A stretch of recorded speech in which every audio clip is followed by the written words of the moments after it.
Welcome back to Gear Up Windows YouTube channel. In this video, we will guide you on how to delete a drive partition on Windows 11 using Computer Management built-in tool. For this, right-click on this one Start button and here select Computer Management option. In the Computer Management window, just select it Disk Management option under a Storage.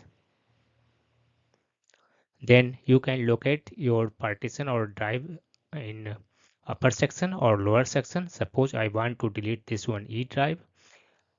Select it by clicking it, then right click on it and then choose this one delete volume option.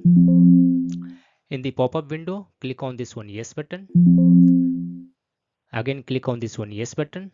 This will erase all the data from the particular drive and you will see it as unallocated space. That's all about this video. If you are new to our channel Gear Up Windows, kindly subscribe it. And if you love this video, press thumbs up. Bye bye.